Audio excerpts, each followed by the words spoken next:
E agora a gente recebe aqui o Gustavo Magione, ele é presidente da Comissão de Shopping Centers da OAB Campinas e também advogado da Abrazel, que é a Associação de Bares e Restaurantes. Gustavo, muito bom dia para você. Bem-vindo. Bom dia, Zezé, bom dia, Rosa, é um prazer estar aqui com vocês. Bom, Gustavo, você está aí lidando com dois negócios que sofreram e têm sofrido demais os impactos dessa pandemia. Como que está a questão dos shopping centers, Gustavo? Como que eles estão se virando nessa crise aí causada pela pandemia? Pois os shopping centers, eles vêm sofrendo muito, né, com a pandemia. Eles são centros que naturalmente sempre dependem de um grande fluxo de pessoas, né, eles atraem um grande fluxo de pessoas, e aí há mais de um ano vem sofrendo as restrições, vem sofrendo com os fechamentos, e é um espaço que ele se preparou até para enfrentar a pandemia, com as medidas sanitárias exigidas, mas infelizmente o governo do estado de São Paulo acabou aí por fechar esses empreendimentos por diversas vezes, né? Nós tivemos agora uma nova reabertura, com o horário aí das 11 da manhã até as 7 da noite. Os shoppings vêm pedindo aí para o prefeito de Campinas para estender esse horário aí da meio-dia até as 20 horas, né, para poder tentar privilegiar um pouco os restaurantes agora que vão poder abrir nesse sábado, para tentar trazer um público consumidor para o shopping. Só para vocês terem uma ideia, até dezembro, no Brasil inteiro já tinham sido fechadas mais de 11 mil lojas de shopping center, lojas fechadas em definitivo. Na cidade de Campinas, mais de 100 lojas já haviam fechado e encerrado suas atividades até dezembro. Isso então, em shopping ou no comércio todo? Isso só em shopping center. Uhum. Então, são números que realmente... Exato, são números que preocupam, são números que a gente causam um desemprego direto, ou seja, se a gente colocar uma média de 10, 12 funcionários por loja que perderam seus empregos diretamente, já é um número muito alto, e também os empregos indiretos, né? Então, fornecedores, prestadores de serviço, isso causa um desemprego na região muito grande. E o lojista que está dentro de um shopping, o custo é muito alto, né? Esse lojista, ele paga um aluguel alto, condomínio, fundo de publicidade, as despesas são muito altas. E essa volta com uma restrição, como está em 25%, com poucas horas de funcionamento, dificilmente esse lojista vai conseguir manter seu negócio aberto. Ô, Gustavo, eu tinha a Associação de Shoppings do Estado de São Paulo, soltou um release pedindo e dizendo que iria tentar negociar com o governo do estado a possibilidade de ampliar também a capacidade de pessoas dentro dos shoppings, porque eles avaliam que essa capacidade de 25% colocada pelo estado de São Paulo inviabiliza a abertura das próprias lojas, porque o lojista tem que chamar os funcionários, vai ter que pagar lá o salário, o custo, a despesa que vai ter, não compensa pelo número de pessoas que vão aparecer nos shoppings. Você acha que diante das medidas sanitárias que os shoppings têm adotado, é suficiente para poder proteger esse consumidor dentro desses espaços?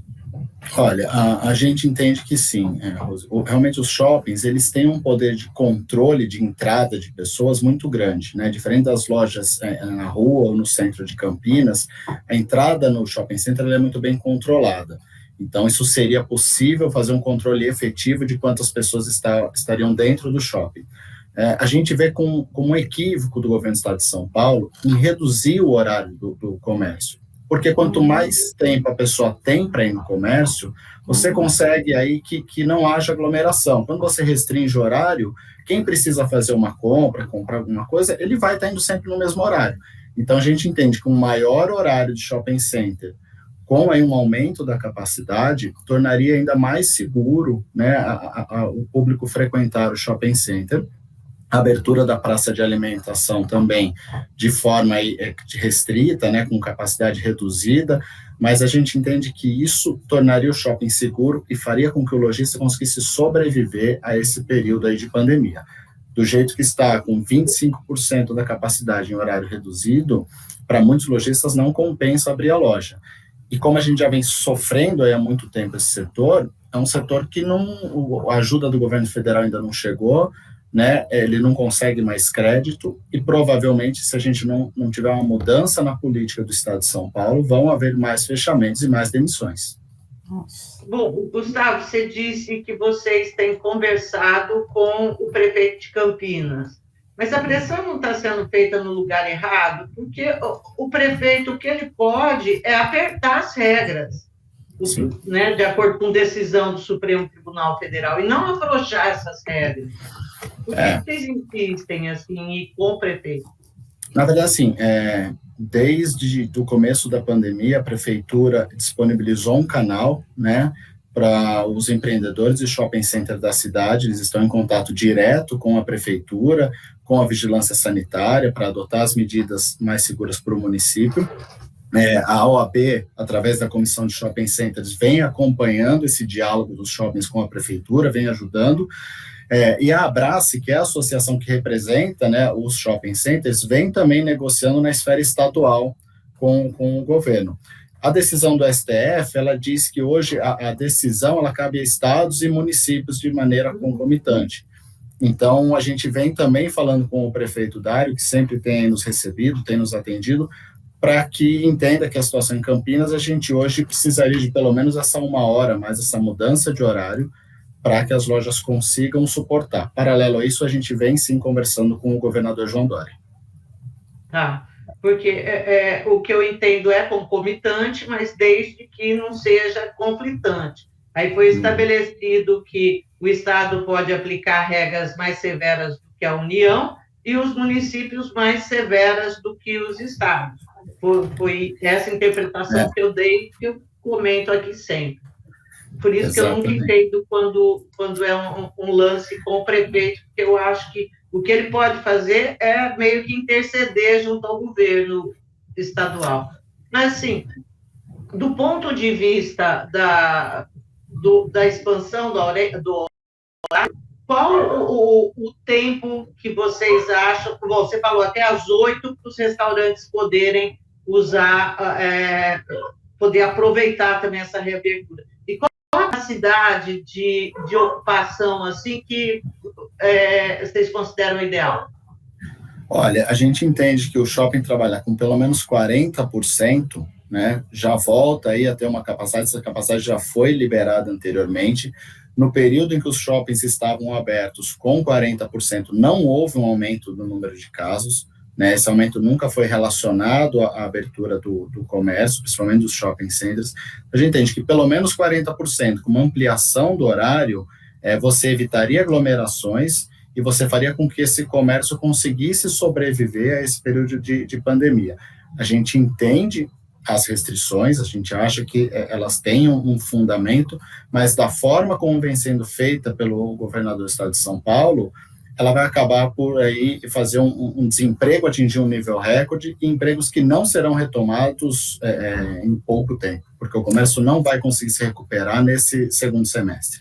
Gustavo, uma das questões que o próprio prefeito aqui de Campinas tem colocado nas lives é de que o que se observa é que a contaminação mesmo, ela tem acontecido nas festas familiares, principalmente nas festas familiares, e também em bares, e porque você tira a máscara, você começa a beber, você esquece do perigo, e você fica mais próximo e tal. Dos restaurantes, eu acho que até que dá para poder seguir um pouco desse distanciamento, mas tem a bebida também. Você acha que é possível mesmo reabrir os bares? Porque quando nós percebemos, o que nós observamos foi o seguinte, quando houve a autorização para a reabertura dos bares, e tinha também que cumprir a capacidade, e a gente percebeu que ninguém estava cumprindo coisa nenhuma. Você passava na frente dos bares e estavam lotados, estavam cheios de gente, todo mundo perto um do outro, sem nenhuma regra de distanciamento social.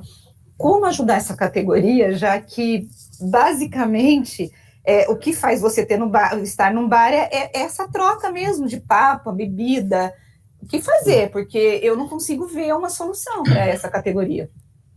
Rose, assim, eu acho que a gente tem que entender aí, e falando como advogado da Brasel, entender o que é o bar no Brasil, o que é o bar na nossa região, né? A gente tem muito o bar como balada, né? Um bar de recreação.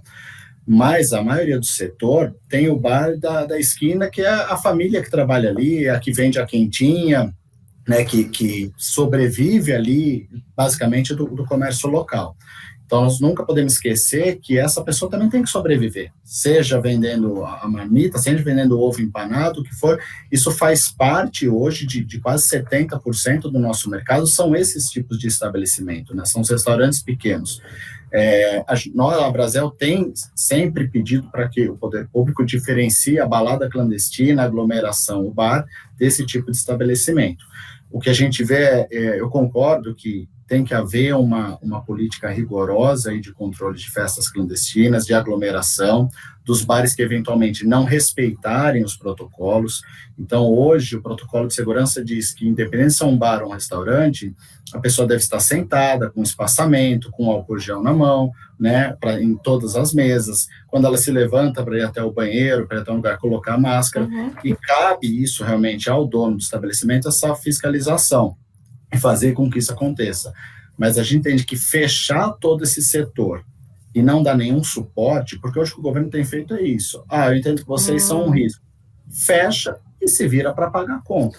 E o suporte que você acha deveria ser um subsídio, um bônus, é nesse sentido? Exatamente. A Brasel vem pedindo, né, vem tentando aí o diálogo com a Prefeitura de Campinas, com o governo do Estado. Para você ter uma ideia, hoje o nosso setor, se você der a isenção das 12 próximas contas de água, dos 12 próximos boletos de IPTU, você paga em média 2 folhas de salário desse estabelecimento comercial. Então, essa ajuda que parece pouca, ela dá uma luz no fim do túnel para que ele possa continuar, né, e não encerrar operações. O que a gente tem visto é realmente vários comerciantes jogando a toalha, encerrando as operações em Campinas, né? Nós tivemos aí restaurantes históricos da cidade que encerraram as portas. Você tem ideia de quantos bares fecharam aqui em Campinas? Eu lembro, olha, acho que eram... juntando bar e restaurante, eu tenho aqui esse número anotado, você tem uma ideia, o setor antes da pandemia, na região metropolitana de Campinas, tinha 60 mil funcionários diretos, com 35 mil empresas, bares e restaurantes. Foram fechados durante a pandemia 9 mil estabelecimentos fechados em definitivo, com 25 mil desempregados na nossa região. Então, a gente soltou até uma nota que a gente fecha uma Ford por dia, né? Então, é um setor que emprega muito. Para você ter uma ideia de como está a situação, um garçom que, em média, aqui no restaurante do Cambuí, ganhava R$3.000, né, no final do mês, 380 era o piso da categoria, o resto é caixinha. Essa caixinha não existe mais porque ele não está atendendo o público. E, com o acordo sindical, ele está recebendo 50% do piso. Então, o garçom que levava para casa para sustentar sua família quase R$3.000, está vivendo com R$600, R$700. Ou seja, os restaurantes estão dentro da cesta básica para esse funcionário não passar fome. Então, hoje, essa é a situação do setor em Campinas. Por isso que a gente fez o pedido, inclusive, ao prefeito, para que desse 1 hora a mais também para os restaurantes, para que ele conseguisse, pelo menos, alguém sentar na mesa às 6:30 da tarde e sair às 8, né, para fazer a sua refeição com segurança. A Brasel defende uma fiscalização para não ter aglomeração, né, defende que realmente haja denúncia de aglomeração. Um dos problemas, assim, que a gente... quando houve a reabertura, a gente foi fazer matérias. E, lógico, que a gente focou aqui Cambuí, Centro, e os bares estavam lotados. Nós temos fotos, isso tudo está documentado, né? Então, houve um descumprimento das regras. E também, por parte da prefeitura, quando a gente cobrou a fiscalização, o que a prefeitura colocou, falou, nós não temos pernas para fiscalizar tudo isso que tem de bar na cidade, né? A Guarda Municipal tem 700 homens, não teria como. Então, a minha pergunta é, nós tivemos uma legislação bem dura aqui em relação, por exemplo, ao fumo, dentro de bar, de restaurante, e quando se proibiu, os donos de restaurante temendo aí, e donos de bares temendo a autuação, eles agiram no sentido de proibir isso daí. Qual que é a dificuldade hoje para que o dono do bar e do restaurante entenda que ele tem que fazer isso também, o Bar do Cambuí, o Bar do Campo Grande, em qualquer lugar que esteja, porque as aglomerações, elas acontecem, Gustavo, nós temos focos. Então, essa é uma pergunta. E a outra que eu queria te fazer, em relação ao shopping center, nós também temos ido a shopping centers, e a gente viu que o movimento tá pequeno, com a sensação, às vezes, de até menos de 25% das pessoas. Você acredita que isso é por causa da limitação de 25% ou porque as pessoas estão com medo e não estão indo? Olha, respondendo aí primeiro a tua segunda pergunta dos shoppings, a gente entende que as pessoas ainda estão com medo de sair, né?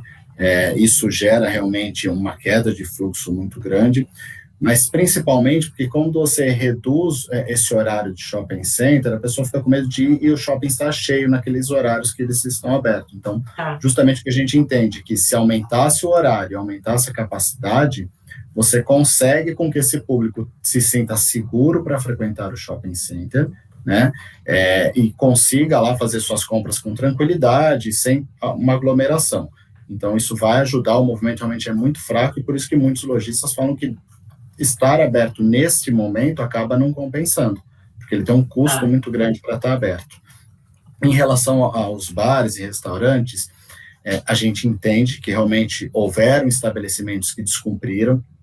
A Abrazel é a favor da legalidade, ou seja, o estabelecimento que descumpriu, acho que ele tem que ser penalizado, né, por fazer aglomeração. Não é o momento de aglomerar, de fazer festa, nós estamos falando de sobreviver o setor, seja com espaçamento, com pessoas sentadas, seguindo todos os protocolos sanitários. O que a gente entende que, assim, e não defendendo quem está fazendo aglomeração ou não, mas, assim, hoje tem tanta insegurança do que vai acontecer amanhã, tem tanta falta de amparo do poder público, que esse comerciante acaba falando assim, eu preciso faturar de qualquer jeito esses dias, porque eu não sei se amanhã eu estou aberto ou estou fechado. Para se ter uma ideia, o governador João Dória, por diversas vezes, e contrariando o que foi pedido pela Abrazel, anunciou o fechamento do setor de um dia para o outro. Um setor que compra produto perecível, um setor que tinha estoque lá de produto perecível. Eu me lembro no ano passado, aconteceu isso. As pessoas estavam se preparando, tinham enchido a geladeira com produto perecível, os comerciantes. Exatamente. E de repente, Zezé, eles ficaram assim, vai fechar novamente. Eu me lembro disso. Então, eu acho que essa falta de clareza na regulamentação do Estado, de quando muda de fase, né? Para se ter uma ideia, o governador, infelizmente, cada hora muda a fase de um jeito, né? Para se ter uma ideia, hoje a Abrazel já apurou que na nossa região foram retirados leitos do Estado. Então, a gente fala, agora nós estamos baixando o índice para mudar de fase. De repente, o índice sobe, você vai olhar, retirar alguns leitos. Ele toma decisões sem pautar esse aspecto. Olha, tudo bem, então vou avisar que vai fechar em uma semana. Ou seja, eu vou dar fôlego para esse comerciante, então baixar o estoque dele e não comprar mais. Isso tudo, essa clareza, faz com que o comerciante se prepare, que ele consiga seguir as regras e que o município, o Estado, tenha poder para realmente fiscalizar aqueles que estão infringindo a lei, aqueles que realmente não estão cumprindo. Existem, a gente sabe, é um problema do Cambuí antigo, de aglomeração, de festas, de barulho excessivo, muito antes da pandemia, que normalmente são os mesmos bares que já tinham reclamação que estão fazendo aglomeração. Então, eu acho que o poder público tem condições de fiscalizar, e se a regra for clara, o comerciante consegue seguir essa regra. A própria Abrazel sugeriu aos secretários do prefeito para que se criasse um canal de denúncia para facilitar essa comunicação com a guarda, com a prefeitura, para realmente que se fechassem os clandestinos. Certo. É tão difícil, né, Gustavo, essa matemática mesmo, né, de você preservar a saúde e também a economia, e realmente os setores de bares e restaurantes foi, assim, um dos mais afetados, como também o de eventos, de cultura, tudo que é ligado à cultura acabou sofrendo muito com a pandemia. O setor de eventos praticamente foi dizimado, né? Ele não existe mais eventos e não tem perspectiva de voltar.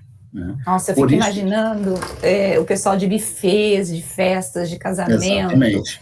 Gente, que loucura, não, Zezé? Nossa, ninguém casou mais. Olha, tudo quanto é casamento que estava para 2020 foi adiado e para esse ano e adiado de novo. Em compensação, o número de divórcios aumentou para caramba, né?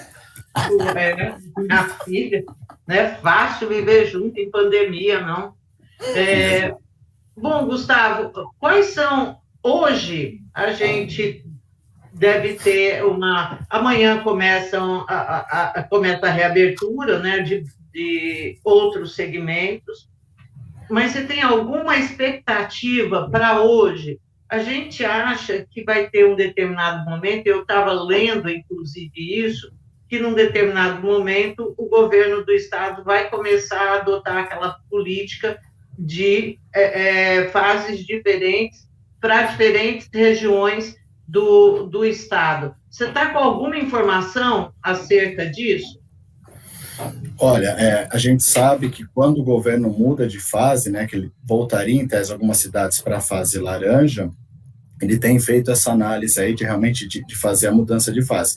Por isso que a gente tem visto muito isso dessa mudança de leitos, ou seja, o governo acaba tirando leitos de uma determinada região e colocando em outra. E um dos principais fatores para a mudança de fase é o número de ocupação de leitos de UTI na região. Por isso que a gente tem monitorado e tem pedido para que o governo mantenha os leitos, ou seja, para que esse número de internação seja real, né, e não cada hora é um número de acordo com o número de leitos que você tem. A gente tem pedido para que o governador, lógico que respeitado algumas cidades que realmente colapsaram seu sistema de saúde, que realmente não tem condições de mudança de fase, mas para a grande maioria que seja uniforme, né, ou seja, nós já tivemos um aumento de imposto em plena pandemia no estado de São Paulo, que, devido ao respeito ao governador, mas é um absurdo você restringir aquela empresa de funcionar e ainda aumentar a carga tributária dela. É um contrassenso. Feito isso, o que a gente pediu para o governador? Olha, o governador retroage nesse imposto e mantenha aberto com o mínimo, ou seja, não pode mais ter esse fechamento inesperado, abre. Ele vai colocar, não tem diferença hoje a gente falar de Campinas e São Paulo, nós estamos a 40 minutos uma cidade da outra. Então, você falar que o restaurante aqui está fechado e de São Paulo está aberto, você tem um público que vai migrar para outra cidade e vai acabar sobrecarregando lá. Então, o que a gente pede é que essa macro-região nossa esteja uniforme na mudança de fase, né? Que haja realmente uma regra clara para que os bares, os restaurantes, os comércios, a academia possam funcionar minimamente e manter emprego antes que a gente chegue num colapso financeiro no estado de São Paulo. Última pergunta, prometo. Gustavo, você falou que o estado fechou leitos. Fechou quantos leitos em quanto tempo? Assim, que período você está se referindo? Olha, a Brasel tem monitorado aí desde o ano passado. Eu posso te mandar os números aí, eu confesso que nesse momento a Brasel estava fazendo... o Marcelo me passou. Isso, foi enviado, a gente tem esse número de leitos, inclusive nós oficiamos, a Brasel oficiou o estado de São Paulo, o governador, para que explique o porquê da mudança de leitos, dessa retirada de leitos na nossa região. O prefeito Dário Saad tem feito um trabalho enorme, tá, para tentar aumentar os leitos no município, para tentar realmente absorver no sistema de saúde toda essa crise, mas se o governador do estado não ajudar a nossa região, fica muito difícil que a gente tenha indicadores que possam permitir o comércio aberto e que possa fazer esse equilíbrio entre a saúde e a vida financeira das empresas, para que haja comida dentro da casa dos trabalhadores, para que haja um mínimo de razoabilidade, né, para que a região de Campinas possa atravessar esse período de pandemia, que, pelo que a gente tem visto, ainda com a vacinação, está longe do fim. Ok, tá joia. Ô, Rose, passa para os ouvintes, então, esse número de leitos, você tem aí? Não, agora não, tem que procurar aqui dos meus... Aí a gente passa para o ouvinte daqui a pouquinho. Gustavo, muito obrigado, um abraço para você e esteja à vontade para nos procurar. Muito obrigado, eu estou à disposição, é sempre um prazer participar aqui do programa.